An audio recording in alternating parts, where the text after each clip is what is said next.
What's up, and welcome to another episode of Upland Stories. Today, I'm super excited because we have X1TheGamer with us. Thank you so much for being here, my friend. How you doing? Good, really good. It's good to be here. I've watched all the Loyal Doyle shows, the Upland show, rather. All your recent interviews. I've seen Blue Rain, Thank Me Later, Radish Head. Good stuff. Really enjoying. I just saw Dirk, of course. But yeah, really enjoyed this long format, really getting to know the community members and then diving in deep on different opinions and content. It's good stuff. So today, we're going to do just that. We're going to introduce you at maybe a deeper level than than a lot of the community has been able to get to know you personally. So let's start with that. How did you originally even get into working for Upland? How did you even hear about Upland, and how did that all come to be? Sure. Yeah. No, that's a fun story. So I actually was working. I used to work for a gaming application. It was called Clutch Gaming, and it was trying to be Instagram for gamers. So you could take your clips and your highlights from your games, and you can upload them to this app, and then you would share them.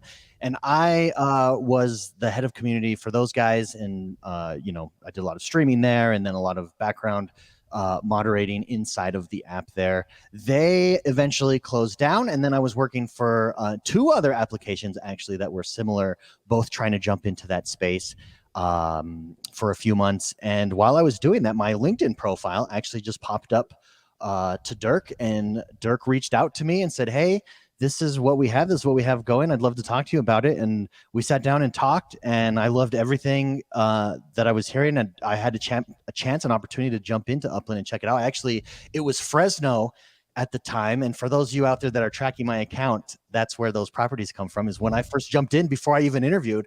Fresno was open, and I was able to mint. And foolish me, like at the time, like, oh, okay, cool. I'm going to own all the properties on this street. I'm going to be a kingpin.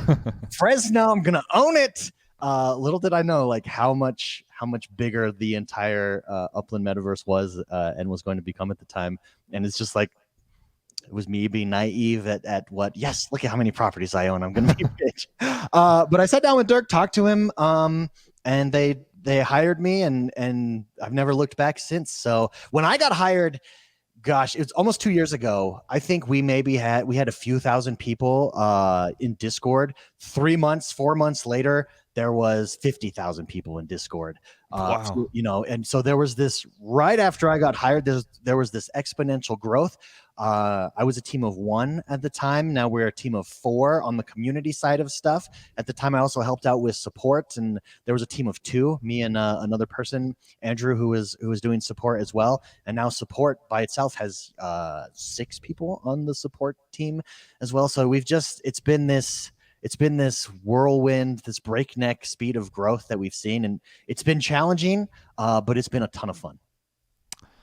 Wow, that's so cool. So you were reached out directly from Dirk for this position. You weren't actually searching for it at the time. That's interesting. No, I wasn't searching for it, but Dirk, in fact, I just found this out a few months ago. Dirk said that my profile actually got recommended to him on LinkedIn. Interesting. And it was like perfect timing. So for everybody, make sure your LinkedIn profiles are up to date, that all of your stuff is there, because it works. LinkedIn works and matches the correct people with each other. So it's a cool story. Dude, same thing for me, actually. I've never submitted a resume for a job. For all my past jobs, it's always been LinkedIn and people reaching out because of experience. So I agree. Update your LinkedIn profiles if you're for a specific job you're looking for, That's the key, right? Keep it up to date. So dude, that's cool. So the team evolved really rapidly. That's really cool. What are some of the challenges that you faced early on, like being kind of doing it just yourself, and how that's evolved as the game has continued to grow? Yeah. So, I mean, at first you're just everywhere at once, and there's just honestly not enough time in the day. So you spend a few minutes over in this area, you've got meetings to go to, you spend a few minutes over in this area, and it's just trying to keep up. Then as you add people, we're able to add people to the team, able to add specific community managers or community managers rather specific just to handle the community side of stuff, and then focus from there. Like, okay, now that we've got this foundation and we're able to answer all these questions and engage on a daily basis, which we weren't able to do because of just how fast we grow, where do we go from here? How do we further engage the community? And that's where stuff like the Upland update came from. We're able to start creating those Upland update videos, which I absolutely love doing.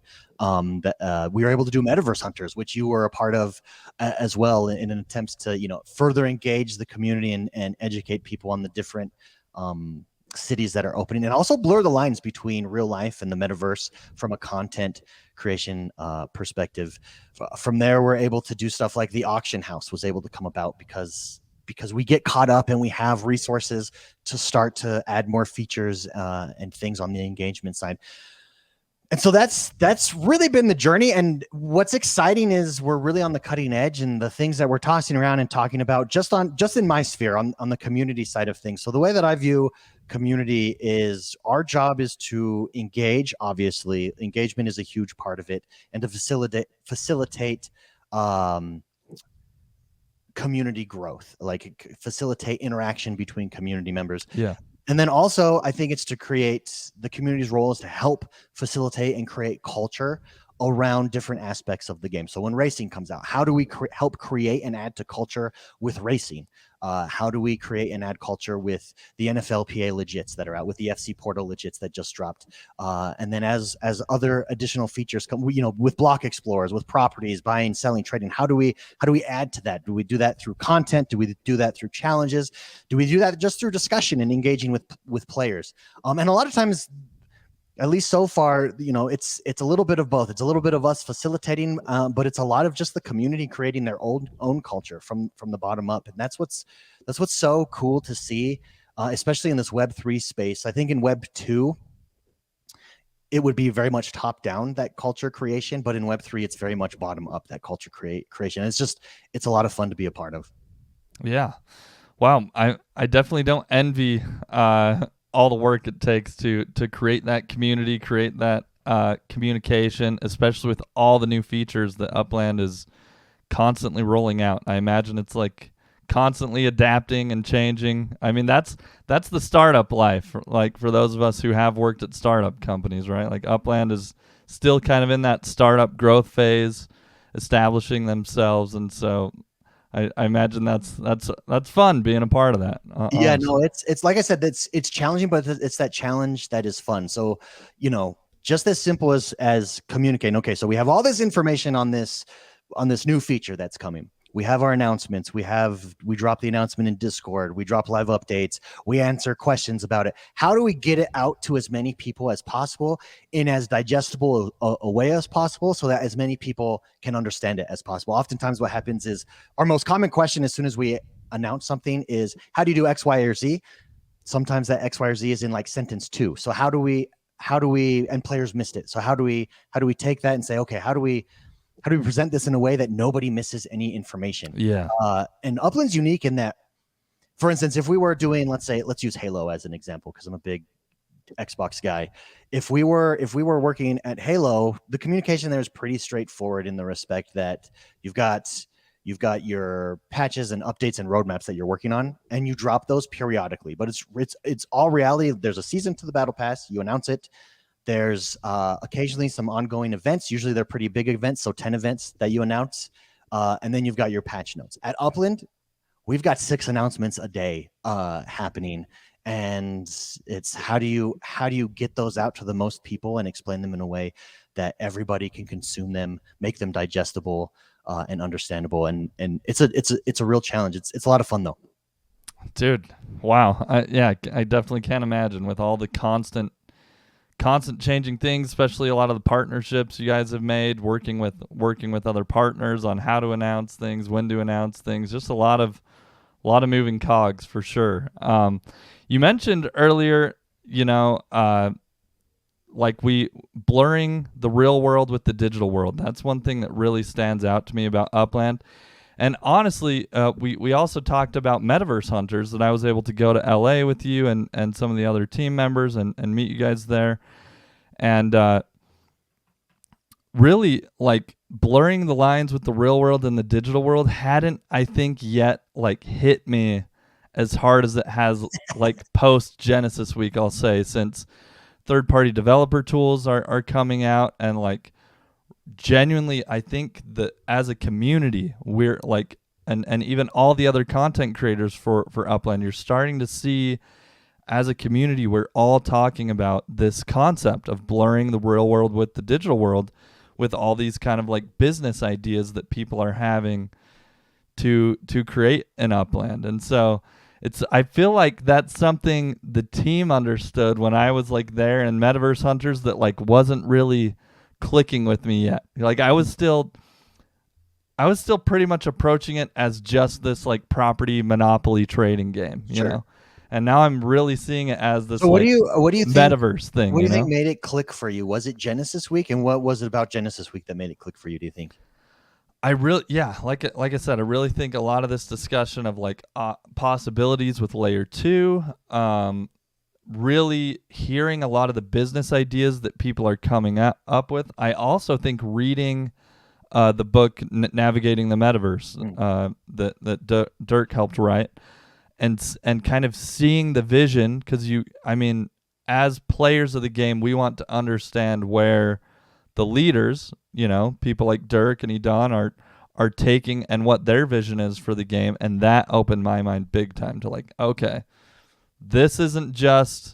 Upland isn't just this property trading game. It is helping to create this big Web3, metaverse concept that will help businesses and brands come in and interact with their fans in a new way that they never have before. So, and then that clicks with my marketing brain of like, I have a marketing background, and I'm like, I could see marketing agencies starting up in the near future where all they do is consult brands on how to integrate themselves into this metaverse economy and space. So, I kind of all clicked, at Genesis Week, Upland, man. Upland is more than a game. Upland is a platform, ultimately. And that's what we're really starting to see with third-party developers and the Upland development network, rather, come into place. And it's so exciting to see how many talented people are in the community and what their plans are and what they're developing. It's inspiring. It really is. It really is. I've checked out your like personal YouTube channel and stuff, and you also have the Xbox podcast, right? How did you get into that? Yeah, so that's actually how I ended up getting my first job in the gaming space. I started an Xbox podcast with my cousin and my brother way back in when the Xbox One was announced. So what is that, like 2013? So 8 years ago now. Actually, I think it was 2012 that it was announced. And we had the benefit of starting the podcast when podcasting was not yet what it is today. So we were one of the first in, and it was just an amazing ride. We instantly had this, pretty decent sized following where people from Microsoft, the Microsoft team, were reaching out to us. They wanted to come on our show. They invited us out to E3, and we got to go behind the scenes and preview stuff.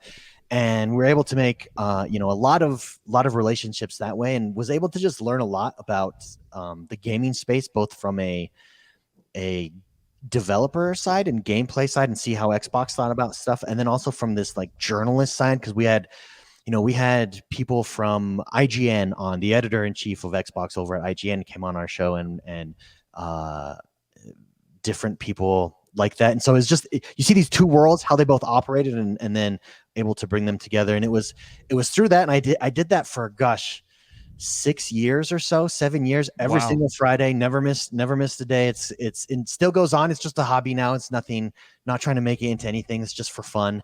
But that was when the founders of Clutch reached out to me. They saw that and wanted to get in touch and offered me the opportunity to work with them. And that's what ultimately got me in the gaming space professionally. So before that, I worked at colleges. I did NCAA compliance and financial aid, and it was a whole other world. And so it was a complete different career change. And it all came about from this podcast that we started. So it's been a wild ride and a lot of fun. I love that. I love when you start something as a passion on the side that you enjoy doing, and then that kind of leads into a new career for you. I was actually on someone else's podcast last week.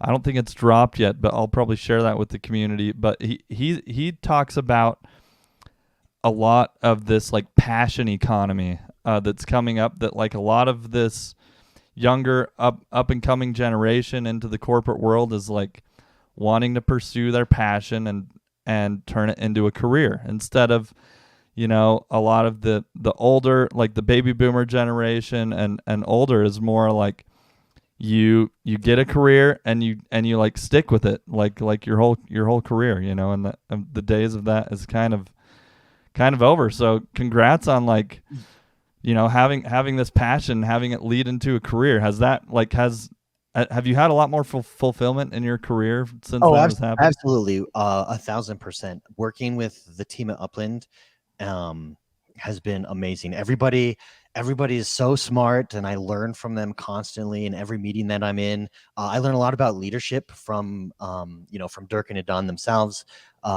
just willing to listen to all perspectives and take into consideration everything.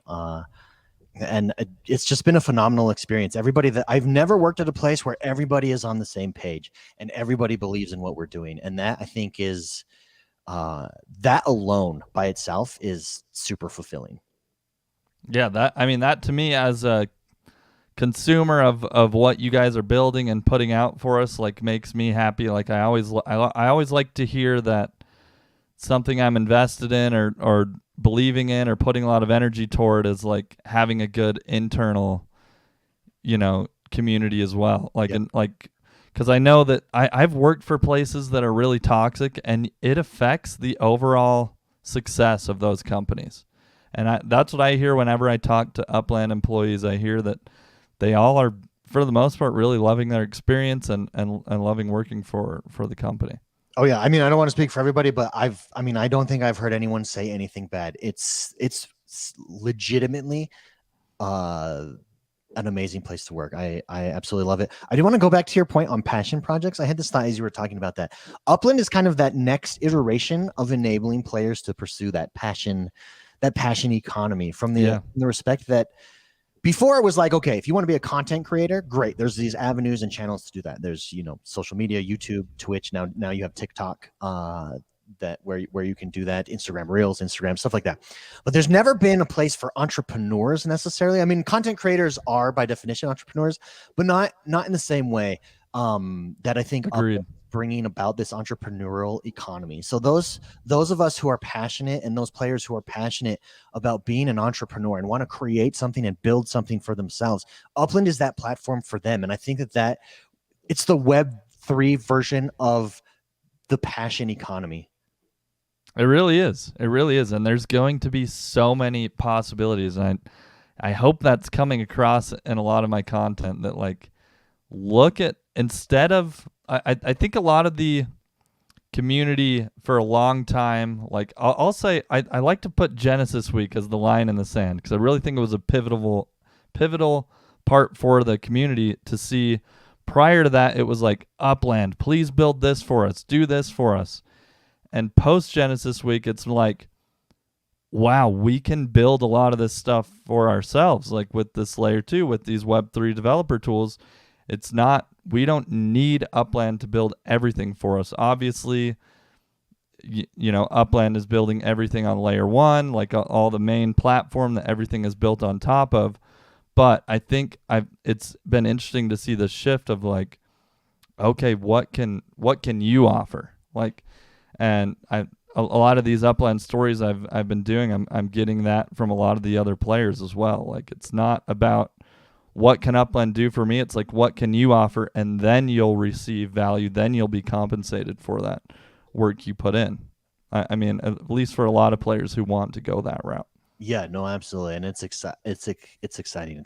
Like I said, it's exciting. It feels like we're on the cutting edge, and it's exciting to be a part of the cutting edge. Yeah, absolutely. Absolutely. So I'm curious, because coming from a gaming background, and you mentioned Xbox is your big thing. Yes. There's been a lot of toxicity in the gaming community around, I mean, at least gaming journalists are writing a lot about NFTs are horrible for game. Like, pretty much NFTs and gaming are not aligning at this point. Yeah. But for me, I've seen it as NFTs are one of the greatest things to ever come to gaming. So I'm curious to get your thoughts on that. Yeah, I think I've had the opportunity to observe this, and like I said, we do our Xbox podcast, and I brought up NFTs a few times, and I think I could have talked, and super polarizing in the gaming community, and I didn't quite realize it until I experienced it for myself. I think I could have talked, and I've said this before, but I could have talked about politics. I could have talked about, pro Joe Biden or pro Donald Trump, and got less polarizing pushback than I got when I talked about NFTs.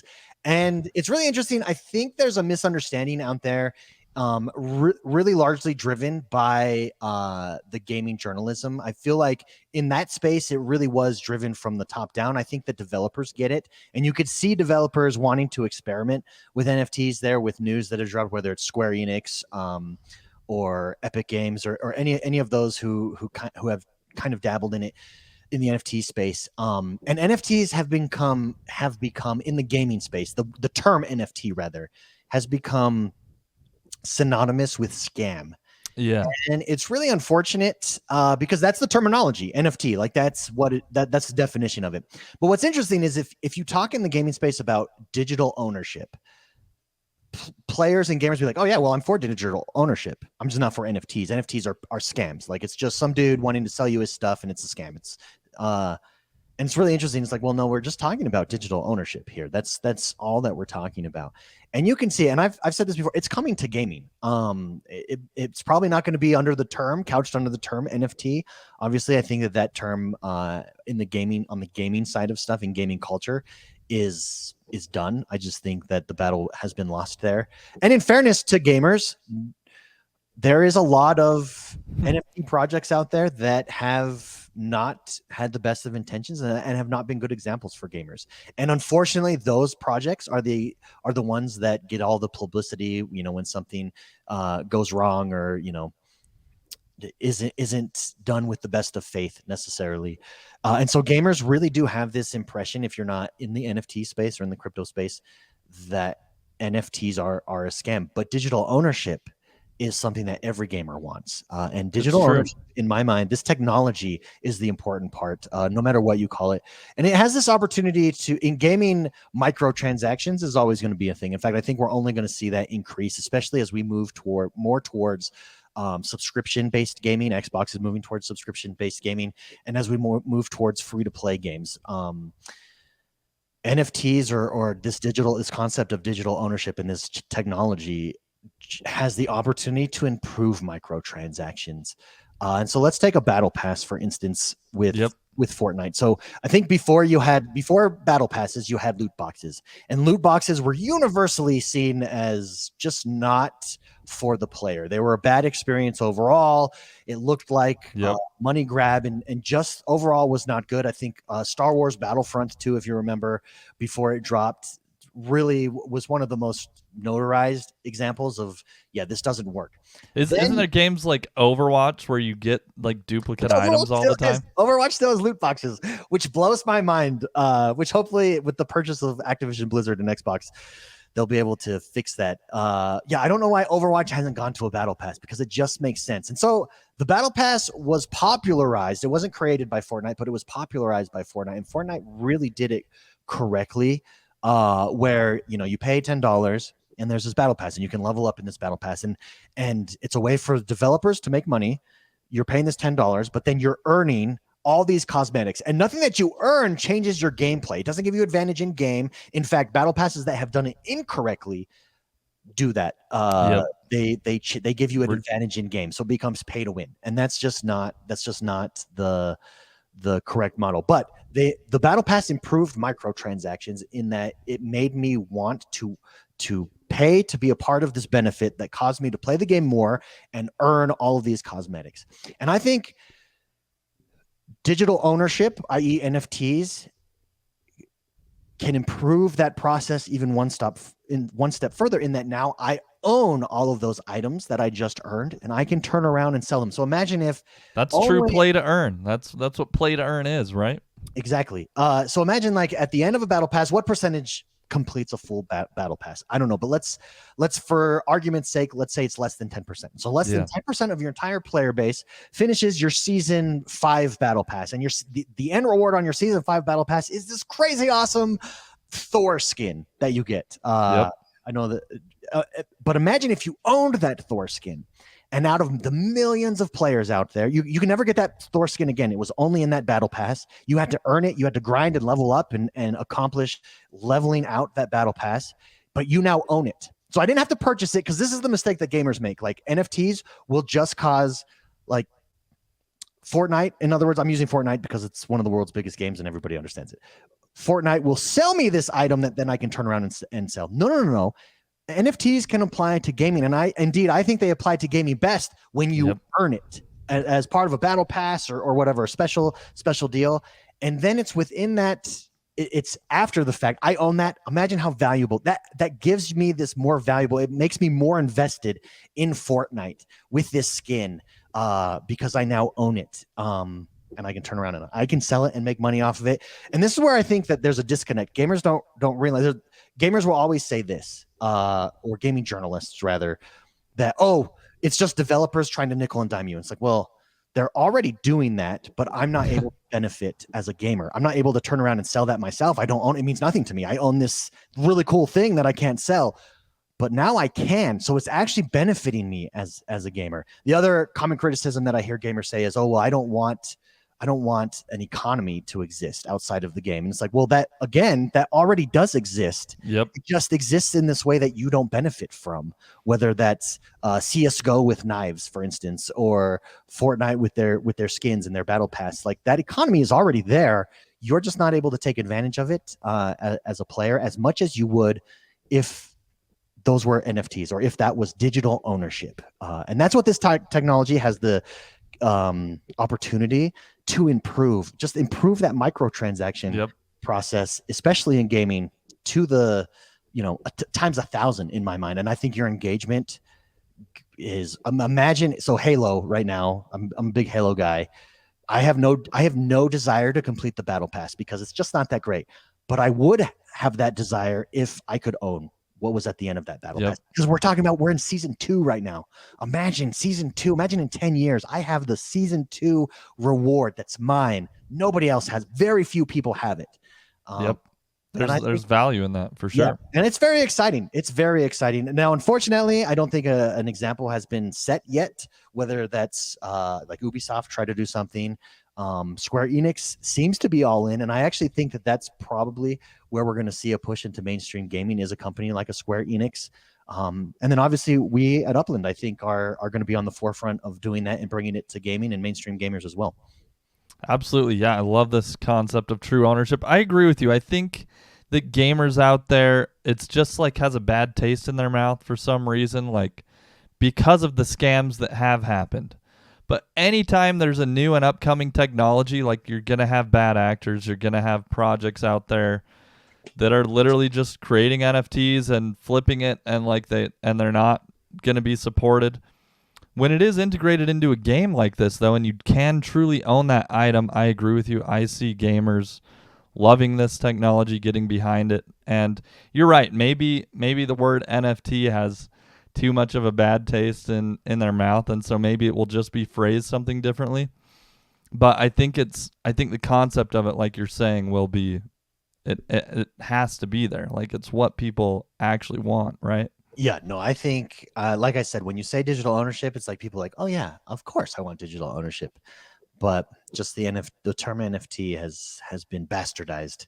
yeah, it really has. The other thing I love about battle passes such as Fortnite is, like, you can pay if you technically don't want to invest a lot of money with theirs. Yeah, there's a free version. You can pay $10 once, and you actually, if you finish it, you earn back enough in-game currency. Fortnite's being called V-Bucks, like Upland's is Upix.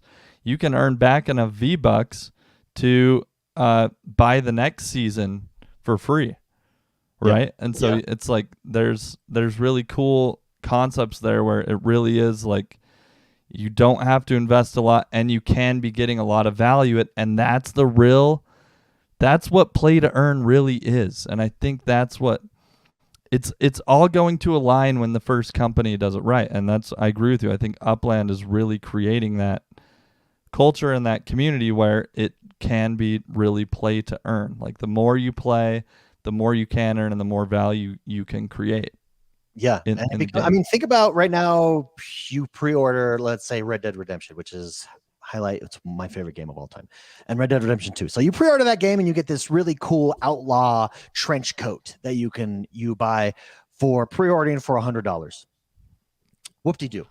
Like, I can show that off to my friends, like, whoop-de-doo. Now imagine if in that same pre-order that becomes mine. I own it. Like, that value is skyrockets for me. Yep. Just not just monetarily, because it might not monetarily, but there's something about ownership and owning something that creates a sentimental value.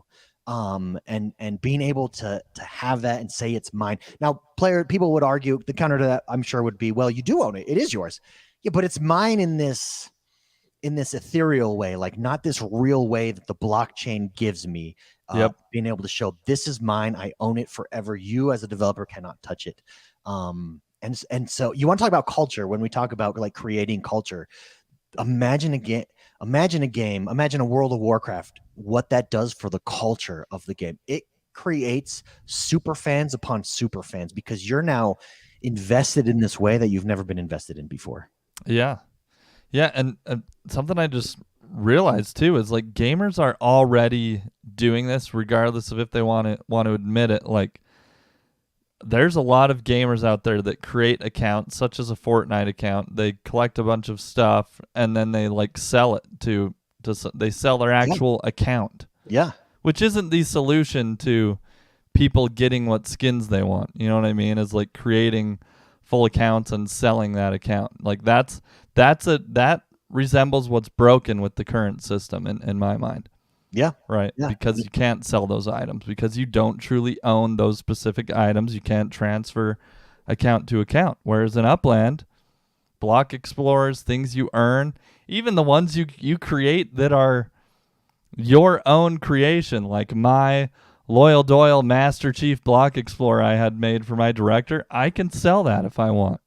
Right? Like that is, which a lot of people would argue, like, why the heck, like, would you be able to sell it? But that's because how much it's more true ownership to its ultimate experience. You know? And how much more attached are you to that because it's yours, even if you're never going to sell it? Like, that's not the point. Is not like, oh, I can sell it. The point is ownership.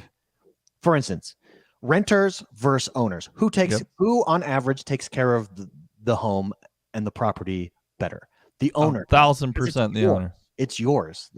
Or car, leasing versus owning a car. Same concept. It creates this is mine. I own it. I want to take care of it. It just creates this connection that otherwise doesn't exist, at least not at that level. So, I mean, do you see, you mentioned Square Enix. Are there any other things that you see as like a light at the end of the tunnel for gamers to maybe be more open-minded towards NFTs, and gaming? Or do you think it's like the word is never going to work with gaming? I think NFT word is done. With gaming. I think it's a technical word. I don't think that you have to know that technical word in order to enjoy the benefits of that. And I think ultimately we'll see proprietary language being used for that, whether Xbox creates its own or PlayStation or whoever jumps in and decides to create their own ecosystem with digital ownership and NFTs. And so I do. I think I don't think there's a point. Like, what is there a purpose to utilizing that word at this point for gamers? No, you're not. You got to talk to your audience, and if trying to persuade people and show them the benefit of this new technology stops at the word NFT, then don't use the word NFT. Like, use the word digital ownership, and that's where you can get through and explain and understand. Like, this has the potential. Now, it could go the other way. And when players, it's same as battle passes and loot boxes. When it's implemented incorrectly, it could be more damaging to microtransactions. But implemented the correct way, I think improves microtransactions and improves gaming infinitely. Yeah, that really stands out to me. I could see that. I could see it just being, pitched differently to the gamer, and like it to me, it's kind of like knowing there's certain things you don't have to know to improve your experience, right? Like, if you go to a store to buy something, like an actual retail store, the grocery store, you don't necessarily care or need to know which merchant processor they're using. Like, you're just going to swipe your credit card and buy what you need to buy. You're there for the product, and you know you own that product, and right. And I think maybe it'll just be something like that, where it's like you don't need to know that it's technically an NFT. Yeah, because the experience will be there, and the understanding of it, that will just happen. Maybe. Yeah, it will just become second nature. It'll become taken for granted. Obviously, it will just become the new norm, in my opinion. Yeah, I love listening to a lot of Gary Vaynerchuk. Not sure if you listen to a lot of his or much of his content, but he talks a lot about, like, in his mind, the NFT itself, like the blockchain and NFTs. And he's been right about a lot of, like, upcoming technology. Like, back when email was first created, he knew it was going to be like the next big thing for marketing, and now every company out there is like doing email marketing, right? And like, when he first learned about NFTs and blockchain, he's like, this is as monumental as the printing press was. You know what I mean? Like, this is a game changer massively for our economy, for our future. And he's like, regardless of if you think it or not, one thing that really has stood out to me is, like, everything you own is going to be an NFT, whether it's, and that's not the current understanding of what everyone thinks an NFT is. Like, most people's understanding is like, oh, CryptoPunks, it's a piece of art, and why does that matter? It's stupid. It's like, who cares? But he's saying, well, actually, every concert ticket you ever buy, every, like, movie ticket you ever buy, like, regardless of being able to resell it, it's about, like, digital ownership of an item that you can transfer freely, that you can, and that to me is just going to be more of an ease of use thing as well. Like, for example, owning a song, owning a movie, owning anything that you own digitally, that to me really stands out, of like, that's where NFTs are inevitable, regardless of these, like, art projects that people think might be a scam. Like, it's just going to be a technology that probably makes it the easiest way for us to claim this person owns this thing and can transfer it however they choose. Yeah. I don't know. It's an evolution of the internet economy. Yeah. Yeah. And so that's something I really am pretty bought into and agree with when I hear people smarter than me talking about it. Like, okay, this is just a disruptive technology, and we see this happening all the time. Like, we see what Uber did to taxis. We see what Airbnb has done to hotels. We see, I mean, I have a van right now that I rent out, right? Like, I bought this, like, Sprinter van that's like a camper van. Not sure if you're familiar with those things, but I rent it out on this app called Outdoorsy, where, like, I get paid to just rent it out. And that was something that, until the technology was capable for us to do that, now you have a large portion of our economy, like, driving people on Uber, delivering food to each other, Airbnb. right? You have this whole new hotel, service industry that is up because of it. And so I think certain things come along, like NFTs, that are probably just inevitable with, like, what it's going to do in the future. I think we're at this special time. At least it feels like it. So a lot of people, want to talk about the negativity of where we're at, and look how, everything seems to be up in the air and in chaos. And I actually don't know that that's necessarily the case. Keep in mind, this is just my personal opinion. Everybody, don't at me. But yeah, no, I don't. I think it's less of that and more that we're at this stage where technology is disrupting everything. From, I'm a big college football guy, USC leaving the Pac-12 and going into the Big Ten. That's an example of technology. The traditional regional conferences are no longer working. And in order for them to take it to this next step and this next level, there's a consolidation, there's a merging. You're seeing it with other sports leagues. You're seeing it with entertainment. You're seeing it in the gaming space as well. I mean, look at Activision Blizzard. I mean, it's all consolidating and it's changing. You're going to subscription based gaming. You're going to in Upland, where we're a platform, not just a game, but this is a platform where players can come in and build the next Fortnite. Imagine why wait for Fortnite? Why wait for Fortnite to implement this technology? Why not just build it on the Upland platform? Like that. That's the potential, that's the disruption, and that's what's super exciting to be a part of.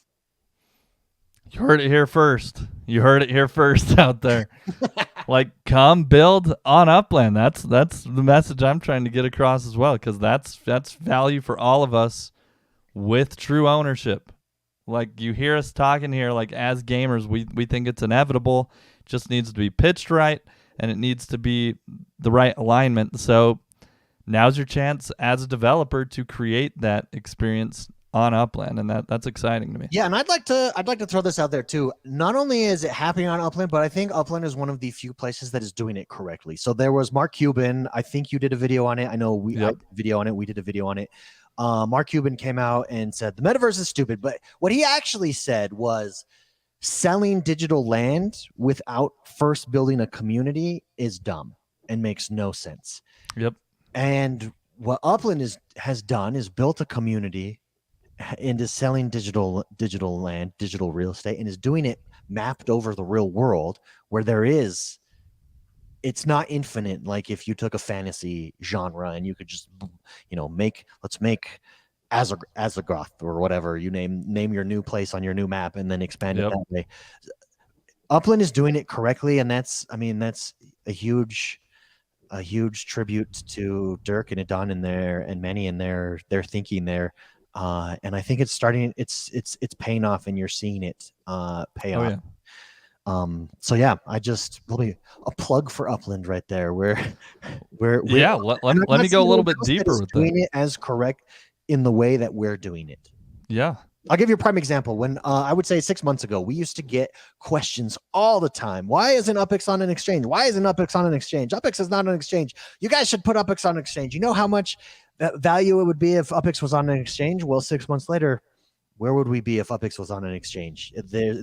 You'd have people able to manipulate it from the outside that have nothing, don't play that are not on your platform, that are not in Upland, that don't have a stake in it. And so I think that speaks to, this methodical approach that Upland takes that can be frustrating if you want things to happen right away, but is the correct process. And we, everybody from the development team down to the community team, I think takes their time and thinks about things and make sure, okay, what is the long-term goal here? Just meet that long-term goal. I'm super happy UpX isn't on an exchange, because I just dropped a video about how I sold a property for $9,000 that back in November when I bought it, was worth $6,000, and with the crash that's happened in the crypto market, that property would literally be worth like $2,000, and that's all I could get for it. You know what I mean? Because in that same time period, I cross-analyzed it with Bitcoin. That was at like $60,000, and now it's at $20,000. And like, how much would I have lost if it was a third? Tied to Bitcoin or something like that. Yeah. And Bitcoin is like arguably the safest. It's literally like the S&P 500 of crypto. It's like the safest place where if the crypto market's gonna go up, Bitcoin's gonna go up. If it's gonna go down, Bitcoin's gonna go down. And here you have Upland, didn't go on an exchange, and a lot of us players have benefited drastically from that. You talked about community, and it really hit me as well. I'm going back to Genesis Week, man. I imagine you played a big part in like helping put together that event. I'm not sure. It was interesting to me that it was only announced like 2 months or so before it actually happened. I imagine with COVID and stuff, you guys didn't know if you were going to do it in person, but what all went into that, and I was so impressed that like the turnout was still pretty amazing. And then I've got to I hope we're doing it again next year. And if we are, I've got to say, for those of you who want to get to know the community in person, all of us who were there at Genesis Week just have taken this energy from it. Because like you feel it when you're there. You got to actually experience it's like a startup company, like going to one of the first Apple events when Steve Jobs is like saying this is what it's gonna do, and you get that feeling, and you get to like, actually interact with some of the team members. I got to actually sit and talk with Dirk and Edon and X1 and General Mort, and just like meet the team, and then also all these other players that came. And again, it was only announced like 2 months before it happened. Yeah, it was crazy. Yeah, I can say a lot of people on the team worked very hard on that, and it was leading up to Genesis Week. I mean, it was working late into the night every day to make sure that everything was pulled off, because it was our first one. That's why it was announced. I mean, we gave what, 2 months approximately lead time there. I know a lot of players wish there was more, but again, because it was the first one, we weren't able to. It is something that we're looking to do regularly, and we will announce much further in advance. So stay tuned for that. But yeah, I agree. Same thing with you. On the community side, I know, and I can't speak for all of our community managers necessarily, but I know for myself, you know all these players because you know their names, because you're interacting with them on a daily basis, and you're seeing their issues that are coming up, and their questions and comments and concerns, and then you get to meet them in person, and it's this whole other experience. Again, blurring the lines, I think, between the digital and real life.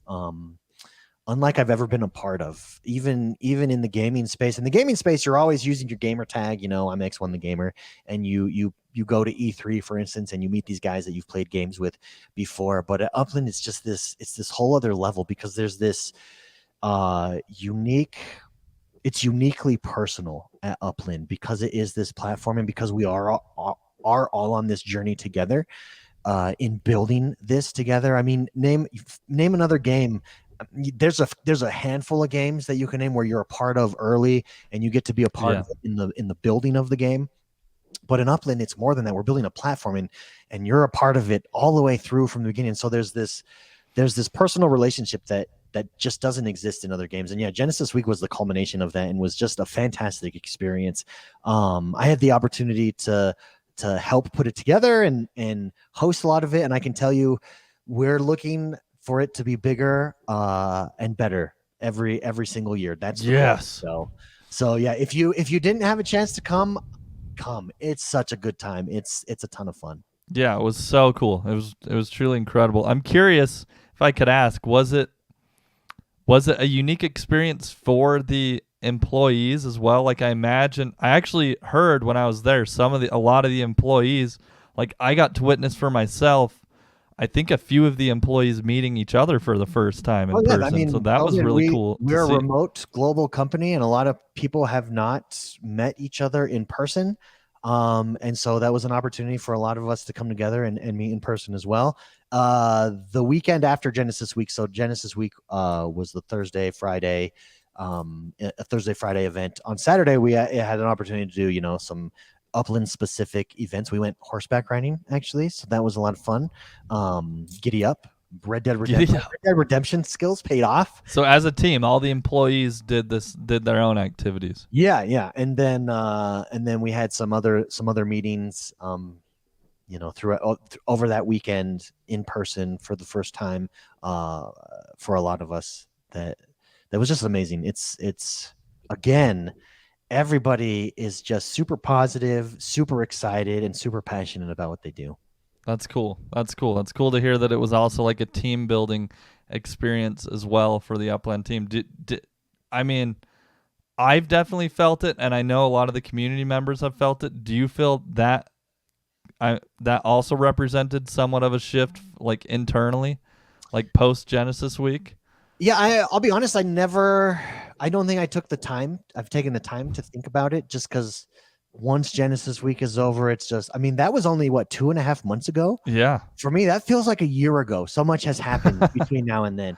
And I would say if there was a change, it was just this, like, okay, it's time to take it to the next level. Love it.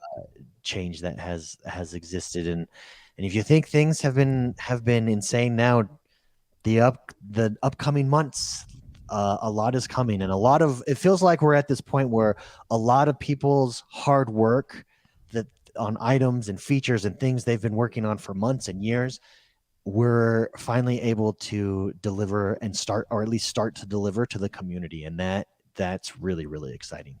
I mean, we saw it last week. Love to hear that. 3D items coming to properties. I'm not sure people realize how big of a deal that is. It's massive. It's a huge deal, and it's super exciting to see. So massive, yeah. We had Dirk on as well last week, so we've had 2 Upland employees now come on the show with this new Upland Stories content, and we got the same vibe from Dirk. Like, there's stuff coming. We can't tell you just yet. I know with a lot of these like partnerships that you guys work on, I've worked in marketing. I've worked with brands. I know that there's a lot of like aligning schedules, aligning like when marketing is right, with a lot of these announcements and stuff. So I love to hear that there's a lot of cool, just more stuff in the pipeline. It gets me excited because I was blown away. At Genesis Week, and to know there's more bigger and even better things coming.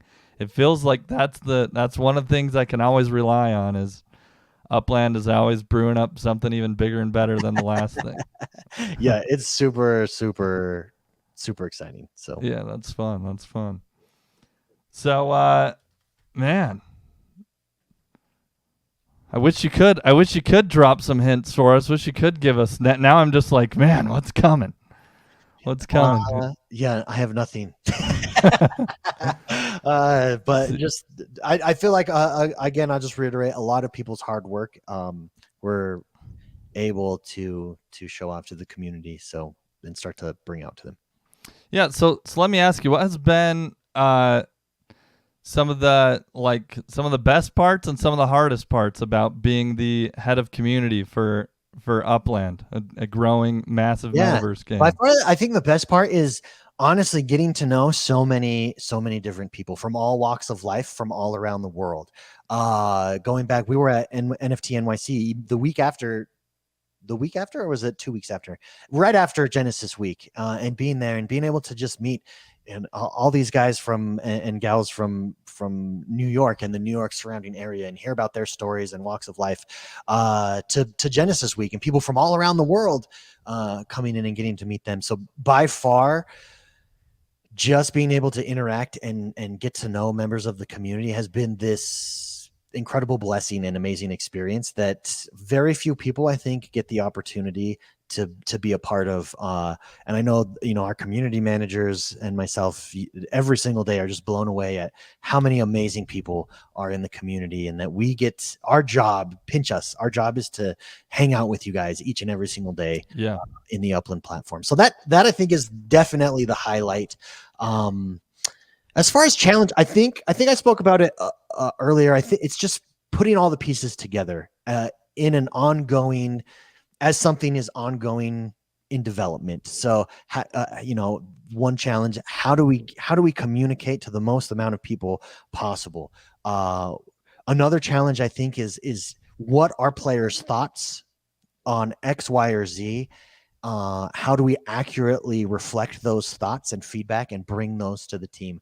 One of the things that I think is, we'll call it a Web 3 mentality versus a Web 2 mentality. Yeah. Web 2 mentality, again, I think was this top down, us versus them, whether it's, let's use Facebook as an example. It's us, the citizens, versus Facebook, and look at these changes that they're making. And in Web 3, we're along for the ride together. We're creating and building this platform together. There is not a meeting that I'm in that, what is the community saying about this? What is their feedback? What are the top items of concern this week? What is the community going to think of X, Y, or Z? What type of features would they like to see? How can we improve this in a way that, that benefits the most amount of people in the community? Just constantly being taken into consideration. Constantly. And I know it's hard to see that. And that's something that I think my team is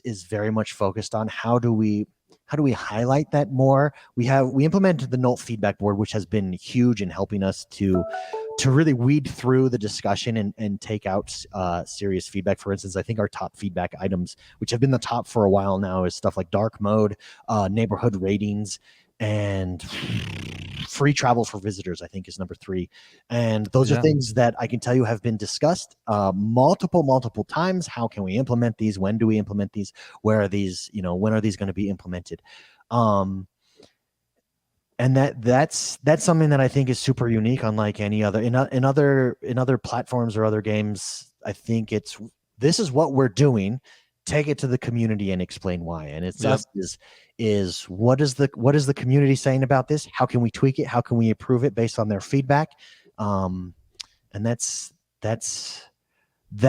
is both an opportunity and a challenge. And the challenge is weeding through and figuring out, okay, what is being said, because there's lots of channels. So there's Discord, there's Reddit, there's social media, there's in-game players, there's emails that we get, there's support tickets, there's polls that we run and surveys that we do, and taking all of that from everywhere and boiling it down and passing along to the developers. I've definitely experienced that as well in my career, of like being on marketing teams, and it's like the message, sometimes it's really hard to get across, and people just aren't seeing the vision for what it is, or like, and so I have a lot of respect for working with your team to try to combat those things, especially as a new company. And it is different than these other gaming companies that are just, it's a kind of a set game. It's not perpetually changing. I mean, Fortnite in a way is like always like evolving and changing the map, but it's not like it is what it is. It's a shooter game that with one map where you all drop into a map. Upland can become so many different things and adapt to become so many different things. I was having this discussion with, I think, Blue Rain on the last show of like, how do you even make a tutorial compared to other games that can just, this is how you play, we're gonna make an in-game tutorial, whereas the Upland's always changing. Like if you were to make a tutorial, it's probably irrelevant in like 3 months with how many changes are always happening. You know what I mean? And you guys also have an interesting thing where you can't, like, the company can't tell people how to play or what the strategy should be, because it's up to people to come up with their own strategy, especially when real money is on the line. So there's so many just unique things that I have a lot of respect for that are different. And as a fan, and as obviously a hardcore player of this game, I have a lot of respect compared to what other gaming companies have it easier in a lot of ways. I'm curious though, it's never frustrating that as an employee, I know that the employees can't play the game and can't like invest, so to speak. So is that something that makes it hard, especially being on the community side? I wouldn't say frustrating is the right word to use, but I do think the learning curve is much steeper because of that, because you really have to, pay attention and go and seek out. You got to act like a brand new player. So if we onboard a new hiree, like, hey, go see what the community is saying about X, Y, or Z. Go check out these tutorial videos for beginners. Go see these strategy videos. This is how players are playing the game. And so you're really on the outside looking in until you fully wrap your head around it as well. Yeah, it's a unique challenge that doesn't exist in other platforms. It really doesn't. I can't think of another game out there that the employees can't play the game. Like that to me is just really, really unique, extremely unique. I mean, imagine that. Imagine developing Halo, like you mentioned, and not being able to play the game. Like, especially I would be all in on legits, man. There are things with legits and strategies that I would utilize that would be my cup of tea. That would be my niche. That's interesting. So if you were a player right now, you would probably try to own a MetaVenture shop and like be, but like a legit collector and a legit seller. Without a doubt, I would be all about legits. That's cool to hear. Because with Dirk, I kind of asked him the question. He said he'd be all about cars. Oh yeah. I mean, if you're a big car guy, I could see that. Absolutely. Yeah. Absolutely. Fun fact behind the scenes about Dirk. Dirk has a Tesla, and I've not been in Teslas too much, but when you're in a Tesla with Dirk and you say, Dirk, show me the speed. The Yeah. man shows you the speed. He's not afraid Dude, to. those cause whiplash, man. It's like, They're impressive. So Dirk is a car guy. That makes sense. That totally makes sense to me. and you're a football fan, yeah? Good sports, yes. Yep, 1,000%. So What's your favorite NFL team? So I used to really be into the Denver Broncos. Now that Russell Wilson is back at the Broncos, I might pick that up again. I'm more of a college football guy than a NFL guy. I used to be super heavy into NFL, did fantasy football every year. Over the years, I've become more and more college guy. But yeah, huge Peyton Manning fan. Used to be a huge Peyton Manning fan. So followed his career very closely. I used to be a San Diego Chargers fan. Ask me what I think about them moving from San Diego, and I'm not a huge. It just takes away like what the Chargers were. Like go back to San Diego. When you change the city, yeah. Yeah. I do like the Rams though. Moving over to LA, I mean that's no problem there. That's going back history. Fun fact, they used to play in the Coliseum where the Trojans play. Yeah, that was like back in the day when they were in LA before they left and then they came back. But well, based on how much you know, I can see why legits would be your thing, man. Yeah, love them.